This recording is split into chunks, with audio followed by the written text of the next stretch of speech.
CDA کا کیا کہنا تھا یہ تحریک انصاف کا؟ جی 19 نومبر کو ایک نوٹس بھیجا کہ جی غیر قانونی تعمیرات ہیں، پھر 2021 کو دیا، پھر 2022 کو دیا، پھر 2023 کو. اتنا قانون فالو کرتا ہے CDA. اور اب CDA کا جو اتھارٹی لیٹر سامنے آیا، وہ جو پلاٹ کی الاٹمنٹ ہے تحریک انصاف کی، وہ 30 جولائی 2020 کو تحریک انصاف نے سوشل میڈیا پہ جاری کیا کہ 29 جولائی 2020 کو یہ ٹرانسفر ہو چکا ہے. ارشد داد اور نسیم الرحمان، 2 بندوں کے نام 70,000 کا پے آرڈر والا باقاعدہ طور پر شامل ہے. کاپی CDA کے 6 لوگوں کو ڈپٹی ڈائریکٹر کے دستخط کے ساتھ PTI نے اشارہ کر دیا. اب یہ جنگ چونکہ قانونی تو ہے نہیں، اور جنگل کا قانون ہے، جنگل کا بادشاہ جب چاہے طاقت سے حملہ کر دے. اور یہی کام تو ہندوستان بھی کر رہا ہے. بھارتی فوج نے حریت پسند کشمیریوں کے ساتھ کیا کیا؟ ان کے دفتر پہ بالکل ایسے ہی قبضہ کر لیا. یہ بھی 2 مہینے پہلے کی بات. انہیں بھی یہی لگ رہا تھا کہ ہم قابو کر لیں گے، انہیں بھی یہی لگ رہا ہے. بلے کا نشان چھین کے انتخابی نشان نہیں لڑنے دیں گے، لوگ تحریک انصاف کو بھول جائیں گے، ووٹ بینک ختم ہو جائے گا، پارٹی ٹوٹ جائے گی. نتیجہ کیا نکلا؟ تحریک انصاف کو پہلے سے زیادہ ووٹ پڑے. اور طلعت حسین نے ایک پروگرام میں عمران خان سے پوچھا تھا کہ آپ کیا سمجھتے ہیں آپ ذوالفقار علی بھٹو بن جائیں گے، لوگ آپ کو ووٹ ڈالیں گے، آپ اگر جیل میں ہوئے تو کیا ہوگا؟ خان نے کہا میں جیل میں ہو کے تاریخ بناؤں گا، اور وہ تاریخ پوری دنیا میں نظر آ رہی ہے. CNN BBC سمیت انٹرنیشنل میڈیا کے الفاظ تھے، ایگزیکٹ الفاظ، کہ پاکستان کی تاریخ کا معجزہ عوام نے برپا کیا. خان نے جیل میں بیٹھ کے الیکشن جیت لیا، پاکستان میں سب سے زیادہ ووٹ لینے والا، سب سے مقبول ترین رہنما. تو یہ کیا ایک بلڈنگ گرا کے تحریک انصاف ختم کر لیں گے؟ اور یہ جتنا دبا رہے ہیں تحریک انصاف اب واقعی اتنا ابھر رہی ہے. یہ بلکہ بکھر نہیں رہی، حقیقت میں نکھر رہی ہے. تحریک انصاف اب سیاسی جماعت رہی نہیں. دیکھیں باقی جماعتیں سیاسی جماعتیں، تحریک انصاف ایک تحریک بن چکی ہے. خان کا ویژن ایک فلسفہ، ایک نظریہ بن چکا ہے. یہ قوم کے دل و دماغ سے اب نہیں نکل سکتا. ان کی نوکری کا وقت ختم ہو جائے گا لیکن یہ فلسفہ ختم نہیں ہوگا. تحریک انصاف کی سیاسی ایکٹیویٹیز ختم ہو جائے، وہ تو سینٹ میں بھی موجود ہے، قومی اسمبلی میں بھی موجود ہے، صوبائی اسمبلی میں بھی موجود ہے، اسپیکر کے چیمبر میں بھی موجود ہے. گرا دیں سب کی دیواریں. مرکزی سیکریٹریٹ گرانے سے کیا نقصان؟ انہوں نے کھلے میدان میں بیٹھ کے اپنا میٹنگ کر لینی اور وہ پوری دنیا بھی دیکھ لے گی، وہ زیادہ مشہور ہو جائیں گے. انہیں سمجھ نہیں آ رہی پتہ نہیں کون یہ کروا رہا ہے، ان سے یقین کریں. اب جن سے کروایا چودھری محمد علی رندھاوا، جو لوگ اسے نہیں جانتے اس کو بھی سن لیں. یہ محسن نقوی لاہور سے اسلام آباد اسپیشل لایا تھا، آپ کو یاد ہوگا، بڑا اس پہ شور بھی مچا تھا. یہ نواز شریف جب مینار پاکستان میں جلسہ کرنے آیا تھا، آپ کو یاد ہوگا، جہانگیر ترین کے ہیلی کاپٹر سے نکل کے بڑا استقبال ہو، وہاں یہ چودھری محمد علی رندھاوا 3 گھنٹے ہاتھ باندھ کیسے کھڑا رہا نواز شریف کے استقبال. اور پھر یہی نہیں، جب باقاعدہ طور پر مینار پاکستان کے جلسے کے بعد لاہور میں جب الیکشن کی دھاندلی کا منصوبہ بنا، یہ انتخابات تو آپ کو پتہ ہے ریٹرننگ افسران جو تھے وہ قاضی فائز نے باقاعدہ طور پر بیوروکریسی سے دیے. یہ ڈپٹی کمشنر صاحب نے الیکشن سے پہلے وہ جو آپ کو واٹس ایپ میسیجز یاد ہوں گے سارے ریٹرننگ افسران کو، بڑے سوشل میڈیا میں چلتے رہے، اپنے گھر میں باقاعدہ میٹنگ کر کے مسلم لیگ نون کے تمام نتائج کے لیے ریٹرننگ افسران کو مینیج کرنے والا بندہ. اسی نے عامر مغل کو بھی گرفتار کرایا. اور آج وہ جج جبل اسناد کی عدالت میں کیس تھا کہ جی فائرنگ ہوئی، حالانکہ ویڈیو سامنے ایک فائرنگ، وہ جسمانی ریمانڈ مانگ رہے تھے، جوڈیشل ریمانڈ بعد میں جیل میں ہوا. عامر مغل نے کہا مجھے پھانسی پہ لگا دے، اگر میرے پاس سوئی بھی نکل ہے. برآمد کیا کر راڈ نکال، جی راڈ تھا اس کے ہاتھ میں. تصویریں موجود ہیں، ویڈیوز موجود ہیں، ساری دنیا دیکھ رہی ہے، ان کا تماشا اپنا بنائی جا رہی. اسی لیے دیکھیں عدالتوں پہ سارا اعتماد کیوں ہے. اب انشاءاللہ آنے والے دنوں محسن اختر کیانی اسلام آباد کا جج ہوگا. آج وہ شاعر کا جو احمد فراد کا جو کیس ہے، اس نے کہا یہ پوری قوم کی بازیابی کا مقدمہ ہے. یہ اب لاپتہ افراد کے مقدمے عدالتی کارروائی جو کہ لائیو نشر ہوگی، اور پیمرا کا نوٹیفیکیشن میری جوتی کے ہوگی. یہ جج صاحب نے نہیں کہا، یہ میرے الفاظ ہیں. اس نے کہا میں اس نوٹیفیکیشن کو کچھ نہیں سمجھتا، یہ ان کے عام سے الفاظ، لیکن حقیقت یہی بنتی ہے. مسنگ پرسن کے لائیو کیسز دکھائیں گے. اس نے کہا ISI کے انٹرنل ورکنگ کیسے ہوتی ہے یہ بتائیں. DG ISI کس کے ماتحت ہے؟ اٹارنی جنرل نے کہا جی وزیر اعظم کے. اس نے کہا پھر تو آسان کام ہے، وزیر اعظم کو بلا لیتے. پھر یہ کہ ریاست کے فنڈ کیسے استعمال ہوتے ہیں، ان کی کتنی گاڑیاں ہیں، یہ تفتیش کیسے کرتے ہیں، ان کا بجٹ قومی خزانے سے کیسے لیتے ہیں، سیکٹر کمانڈر کس کو جواب دہ ہے، سیکٹر کمانڈر کی ذمہ داریاں کیا ہیں، اس کے نیچے کتنے لوگ کام کرتے ہیں، سادہ کپڑوں میں یہ کیوں کام کرتے ہیں، اگر پولیس والے وردی پہن کے کام کر سکتے ہیں تو یہ کیوں اس طرح نہیں کرتے، ملک کے اندر ہی نامعلوم رہ کے کام کرنے کی ضرورت کیا ہے.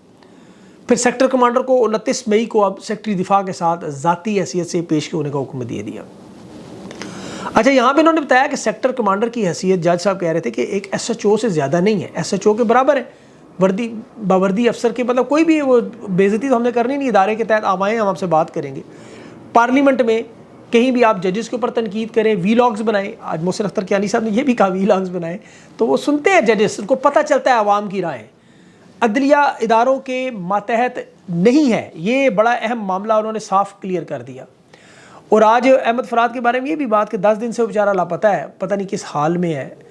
اور اب جو صحافیوں کو، انسانی حقوق کے نمائندوں کو، سابق آئی جیز کو معاون بنا کر انہوں نے کہا کہ یہ معاملہ حل کریں گے. جو وکیل تھی اس کی احمد فراد کی، وہ کہہ رہی تھی کہ رہائی کرنا چاہتے ہیں لیکن شرط یہ رکھتے ہیں کہ باہر آ کے بولنا نہیں، بس بولنے سے روکنا ہے.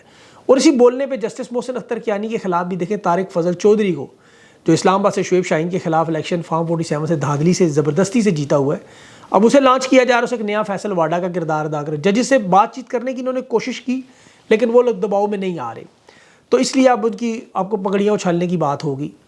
اور یہ جو حد تک عزت کا انہوں نے کیس بھی پنجاب میں واردات شروع کی ہوئی ہے، یہ بھی نون لیگ کو سامنے رکھا جا رہا ہے. نجم سیٹھی جیسا بندہ کہہ رہا ہے کہ پورا میڈیا تھو کر رہا ہے ان کے خلاف ہو جائے گا، یہ کالا قانون ہے اور یہ سوائے پنجاب کے کسی اور صوبے میں لگے گا بھی نہیں. اور نون لیگ اتنا لیٹ گئی ہے، اپنے آپ کو تباہ و برباد کر رہی ہے کہ وہ ان کی ہر بات ماننے پہ تیار ہے.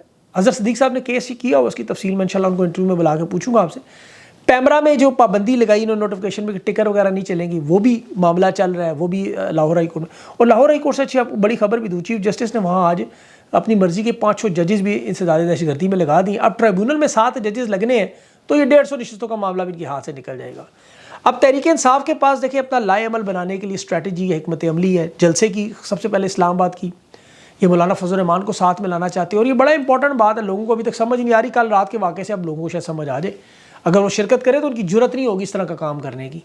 اور پھر یہ جو اس کے علاوہ اڈیالہ جیل سے متعلق جو میں نے آپ کو شروع میں بتائی عمران خان کی، تو صدیق جان نے بات کی کہ عمران خان کو اڈیالہ سے جب اٹک میں ٹرانسفر کیا جا رہا ہے تو خان کے ساتھ جیل میں زیادتی کی جا رہی ہے. مطلب جسمانی طور پر تشدد تو میں نہیں کہہ سکتا، یہ بڑا لفظ ہے، لیکن یہ تنگ کر رہے ہیں، بڑا شدید تنگ کر رہے ہیں. اس کی وجہ یہ ہے، دیکھیں خود انہوں نے عمران خان نے جو ابھی بات کی کہ یہ علیمہ خان نے بھی کہا کہ یہ جو سیل جس میں عمران خان کو رکھا گیا ڈیتھ سیل ہے. یہ باقاعدہ طور پر عمران خان کی جو قد ہے وہ 6 فٹ 2 انچ ہے، سیل جو ہے وہ 6 بائی 10 کا ہے. تو اب آپ دیکھ لیں کتنا سا وہ جگہ ہوگی. عمران خان کی سب سے جو بڑی بات ہے، خان کبھی بھی آپ کو اگر اس کی یاد ہو ٹانگ میں جب وہ گولیاں بھی لگی تھیں تو جلسے میں، تو خان اپنے تاثرات سے عوام میں کبھی بھی یہ نہیں ظاہر کرتا. ایک بڑا رہنما یہی کرتا ہے، قوم کو کبھی بھی اپنی تکلیف کا اظہار نہیں کرتا. بلکہ اے پی ایس کے سانے میں اگر آپ وہ ویڈیو دیکھیں جب خان ان عورتوں سے بچوں سے وہ اظہار ہمدردی کر رہا تھا تو اس کے جذبات دیکھیں. باقی ہم سب لوگ رو پڑے تھے انسان، لیکن خان مضبوط آدمی ہے، وہ اپنی تکلیف کا اظہار نہیں کرتا، کبھی بھی نہیں کرتا، لیکن وہ شدید تکلیف میں ہے. یہ لوگ تنگ کرتے ہیں. بہت سی چیزیں آپ کے سامنے ہو سکتے ہیں آنے والے وقتوں میں، جس طرح ذوالفقار علی بھٹو کے بارے میں بہت سی خبریں بعد میں آئیں کہ ان کی پسلیاں بھی ٹوٹی ہوئی تھیں، ان پہ تشدد بھی ہوتا رہا. تو یہ آپ کو پتہ ہے باربیرین ہے. مطلب یہ جو ابھی جو حرکتیں کر رہے ہیں آپ کے سامنے، آپ دن دہاڑے کر رہے ہیں، ان لوگوں سے آپ کیا توقع کر سکتے ہیں؟ صدیق جان نے یہ بات کی، تشویشناک بات ہے. اور یہ کہ اڈیالہ اور اٹک کے بعد جو خان پر ہوا، یہ زیادتی پہلے بھی بارش کا پانی اور وہ سارے معاملات، خان نے خود بھی کہا میں اٹک پہ زمین پہ سوتا رہا، کیڑے مکوڑے بھی سب کچھ. یہ چیزیں ان لوگوں کو ہائی لائٹ کرنی چاہیے. تحریک انصاف کے لوگ بلا شبہ دیکھیں اس وقت مشکلات میں اور بڑی مشکل حالات میں پارٹی کو چلا رہے ہیں. اس میں انہیں خراج عقید تحسین بھی پیش کروں. ہم ان پہ تنقید کرتے ہیں، کھل کے کرتے ہیں کہ احتجاج نہیں کرتے، یہ نہیں کرتے، وہ نہیں، لیکن حالات آپ کے سامنے ہیں. اس وقت واقعی بڑا مشکل انہوں نے، جس طرح یہ سریعام ان کے خلاف جنگ ہو رہی ہے، بڑا مشکل معاملے سے لڑ رہے ہیں. ایسے میں کوئی تصویر آ جاتی ہے سامنے، کوئی تنقید آ جاتی ہے. سالار کاکڑ کے بارے میں بھی وہ تنقید ہو رہی. سالار کاکڑ ایک بڑا نظریاتی اور بڑا اچھا ورکر ہے، میں ذاتی طور پہ اس کو دیکھ رہا تھا کام، لیکن ایک ٹویٹ اس کی بڑی قابل اعتراض ہے جو اس نے لکھی ہے نا ٹویٹ، وہ خواجہ آصف والے الفاظ ہیں بالکل ایوب خان کے بارے میں اور عمر ایوب کے بارے میں. ایسی بات تو اب نہیں آپ کر سکتے نا کہ بیمار ہوئے جس کے سبب ایوب خان کا نام اور نیچے دوا اسی کے لونڈے سے لے رہے ہیں. اور پھر یہ کہ اسد عمر کے ساتھ ملاقات کی تصاویر بھی جو بھی عمر ایوب صاحب کی سامنے آ رہی ہیں جی کہ وہاں ملاقات کرتے ہیں، ان سے بات چیت کرتے ہیں، یہ بھی کچھ لوگ لکھ رہے ہیں. دیکھیں یہ لوگ پارٹی میں بڑا عرصہ گزار چکے ہیں. اب جو لوگ پارٹی چھوڑ کر بھاگ گئے، ڈر گئے، بزدل تھے، جو بھی وجہ تھی، میل ملاپ تو ان کے ساتھ ہوگا. اب ہاتھ ملانا ہوگا، سامنا آمنا ہوگا، کسی کیفے میں ملیں گے، بات چیت تو ہوگی. وہ چاہے فواد چودھری ہو، چاہے اسد عمر ہو، چاہے علی زیدی ہو، یا کوئی بھی ان میں سے ایکس وائی زیڈ ہو، یہ ملاقاتیں ہوں گی، اسی معاشرے کا حصہ ہیں. یہ لوگ ملیں گے بھی، آپ کو دعوتوں میں بھی ملیں گے، شادیوں میں بھی ملیں گے، جنازوں میں بھی ملیں گے. اب ادھر اس طرح کی ملاقاتوں کو یہ مطلب ہرگز نہیں کہ اب ان کی پارٹی پالیسی پہ چلے گی. اسد عمر اتنا طاقتور آدمی نہیں کہ وہ پارٹی پالیسی باہر سے وہ اس کو عمر ایوب کو دے. اور عمر ایوب نے کیا پارٹی پالیسی؟ یہ صرف احتجاج کا ایک معاملہ ان کے ہاتھ میں، احتجاج پہ وہ آپ کو پتہ ہے کمزور ہے، اور اس کی وجہ آپ کے سامنے نظر آ رہی ہے. جب جن لوگوں کو سیکریٹریٹ مضبوط نہیں، ان کو احتجاج کیسے کرنے دیں؟ تو ان کو تھوڑا سا سافٹ ہینڈ دیا کریں. باقی دباؤ ضرور بڑھاتے رہیں ان کے اوپر، خان کے معاملے پہ دباؤ بالکل بڑھائیں. اب عمران خان پروٹیسٹ کی کال دیں، اس کے بعد پھر آپ لوگ تحریک انصاف کے اور پاکستان کی عوام کا کام ہے کہ انہیں پریشر میں لانا. باقی جو عمران خان کی اندرونی بھی ملاقات ہے اس پہ بھی آپ کو پتہ ہے سوشل میڈیا پہ کچھ لوگوں نے وہی ان کے جو 4-5 جو ہی کو تھوڑا سا اوپر آتا ہے احتجاج میں وہ باہر سے شروع ہو جاتے ہیں جی یہ وہ غدار یہ غدار یہ غدار وہ غدار وہ والا معاملہ انہوں نے شروع کیا شندانہ کے بارے میں پھر ایک دفعہ. حالانکہ ایسی کوئی بات چیت نہیں ہوئی کہ عمران خان نے اس کو ڈانٹا ہے, عمران خان نے اس کو کہا جی آئندہ پارٹی میں بات نہ کرنا. خان نے تو سب کو کہا ہے پارٹی کے معاملات کو باہر ڈسکس نہ کریں, اور نہیں کرنا چاہیے, بات بھی درست ہے, پارٹی پالیسی ہے ایک, اس کو فالو کریں. اور اب تو خیر جن جن لوگوں پر اعتراض تھا وہ سائڈ پہ ہے, تو اب میدان میں تو بہت سارے لوگ ہیں, انہیں کچھ کرنا ہوگا, محنت کرنی ہوگی. لیکن بہت ساری اور بھی اہم چیزیں ہیں. ویڈیو لمبی ہو رہی ہے, انشاءاللہ اس پہ میں مزید جو ہے وہ اگلے ویلاگ پہ کور کرنے کی کوشش کروں گا. اپنا خیال رکھیں, مجھے اجازت دیں.